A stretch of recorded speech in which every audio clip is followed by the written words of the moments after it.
Hello friends, I welcome to all in the Bridge Academy. आज हम इस video में देखेंगे बिहार स्टेट बोर्ड का क्लास 12 इंग्लिश का रेनबो बुक का poem number 2 song of myself which is written by Walt Whitman. Walt Whitman America के एक जाने माने फेमस पोएट थे। सॉन्ग ऑफ माई सेल्फ 1855 में लिप्स ऑफ ग्रास के साथ लिखा गया था। बाद में इसको सेपरेट कर दिया गया और इसको टाइटल्स 1881 में इस पोएम को पब्लिश किया। मीन्स राइटर्स ज़्यादातर अपने बारे में ही अपने आप को सेलिब्रेट करते हैं, अपने आप को ही एज्यूम करते हैं। राइटर ज़्यादातर अपने बारे में ही बात किए हैं। चलिए आगे देखते हैं कुछ राइटर के बारे में इम्पॉर्टेंट फैक्ट जो एग्ज़ाम के पर्सपेक्टिव से बहुत ही ज़्यादा इम्पॉर्टेंट है। सॉन्ग ऑफ माई सेल्फ जो कि वॉल्ट विटमैन ने लिखा है।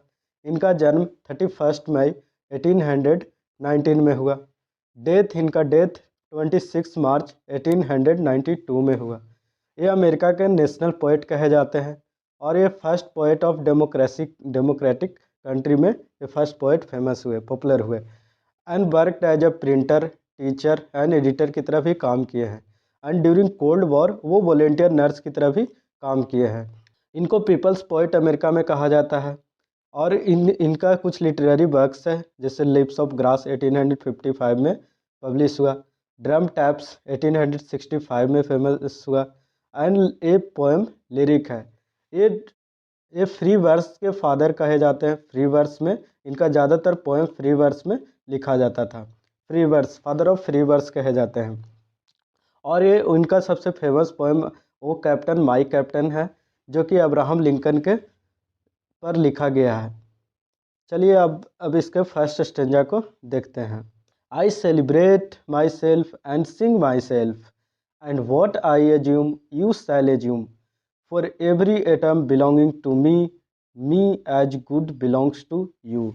वर्ड मीनिंग देख लेते हैं। सेलिब्रेट का मतलब होता है एंजॉय करना, रिजॉइस करना। एज्यूम का मतलब होता है accept that something is true, suppose मान लेना कोई चीज़। एटम का मतलब होता है हमारे स्मॉलेस्ट छोटे छोटे पार्टिकल्स हमारे बॉडी में। आई सेलिब्रेट माई सेल्फ, राइटर कहते हैं अपने आप को ही सेलिब्रेट करते हैं, अपने आप को ही मनाते हैं। एंड सिंग माई सेल्फ, अपने आप में ही गाते हैं। राइटर अपने आप को खुद को ही ज़्यादातर सेलिब्रेट कर रहे हैं, अपने आप को ही मना रहे हैं। And what I assume you shall assume, और राइटर कह रहे हैं अपने आप को कि जो मैं एज्यूम करता हूँ, जो मैं मानता हूँ, जो मैं सोचता हूँ, वही जो रीडर है, जो हम लोग पढ़ रहे हैं, वही सेम चीज़ एज्यूम करते हैं। हम लोग अलग नहीं है। इक्वालिटी को दर्शा रहा है, समानता को शो कर रहा है कि हम लोग सारे लोग बराबर हैं। For every atom of belonging to me as good belongs to you, हमारे बॉडी के प्रत्येक कण, जिस तरह मेरा इस बॉडी का कण है, वैसे ही तुम्हारे बॉडी का एक एक कण बना हुआ है। मतलब ये अमेरिका के बहुत ही ज़्यादा फेमस कवि थे और ये अमेरिकन पीपल को बता रहे थे कि जो मेरे अंदर है वही सेम चीज़ तुम्हारे अंदर भी एक एक कण फ्लो कर रहा है आपके बॉडी में।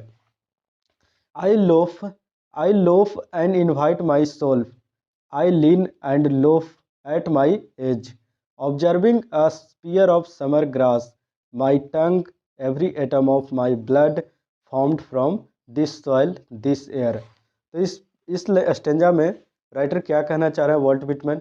आई लोफ का मतलब क्या होता है, मॉडर्न स्पेलिंग आज यूज नहीं किया जाता है। वॉन्डर, इधर उधर घूमना, इधर उधर मूव करना। लीन का मतलब होता है किसी चीज़ का सहारा लेकर के, सपोर्ट लेकर के खड़ा रहना। स्पीयर का मतलब होता है टॉप पॉइंट, जो नोक होता है भाले की जैसा, उसको स्पीयर बोलते हैं।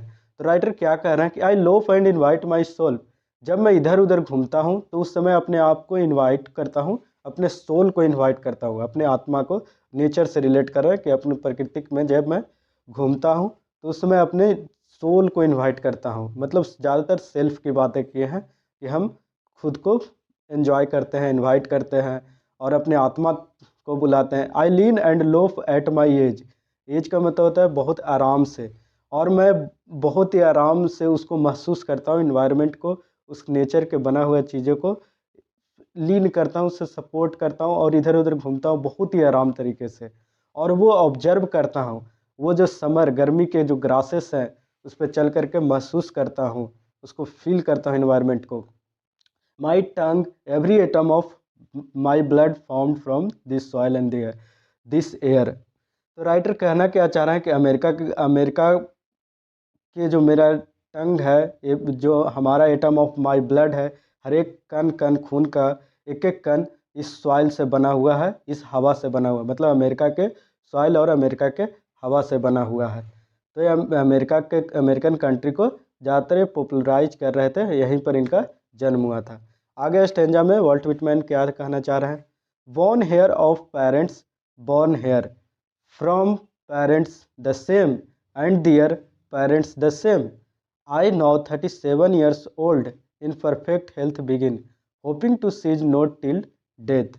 सीज का मतलब क्या होता है? किसी चीज़ को ख़त्म हो जाना, फिनिश हो जाना। तो क्या कह रहे हैं? Born hair of a parents, जिस तरह मैं यहाँ अमेरिका के धरती पर मेरे पेरेंट्स पैदा हुए हैं, मतलब जन्म लिए हैं, उसी तरह उनके पेरेंट्स भी यहीं पर अमेरिका में ही पैदा, और उन्हीं तरह सेम पेरेंट्स मतलब ग्रैंड पेरेंट्स, उनके ग्रैंड पेरेंट्स भी इसी समय जन्म लिए हैं। मतलब अमेरिका से लगाव बहुत पहले से ही है, अमेरिका से बहुत ज़्यादा लव करते हैं। I now 37 years old. अब राइटर 37 साल का हो गए हैं, अपने आप को शो करें कि मैं 37 साल का हो गया हूँ और मैं परफेक्ट हेल्थ में हूँ। मतलब हमारा हेल्थ, हमारा स्वस्थ शरीर अभी मैं बहुत स्वस्थ हूँ 37 साल की उम्र में भी। और जो मैं अपने आप को सेलिब्रेट करता हूँ, आई सेलिब्रेट, उसको बिगिन किया हूँ, शुरू किया हूँ, और ये तब तक नहीं ख़त्म होगा जब तक कि मेरी मृत्यु न हो जाए। मतलब मृत्यु तक मैं अपने आप को सेलिब्रेट करते रहूँगा, अपने आप को एंजॉय करते रहूँगा, इस नेचर के बनाए हुए हर एक चीज़ों को एंजॉय करूँगा। आप लोग भी एंजॉय करते होंगे नेचर का, फ्री एयर मिल रहा है, फ्री ऑक्सीजन मिल रहा है, फ्री सनलाइट मिल रहा है, तो उसको फील करिए।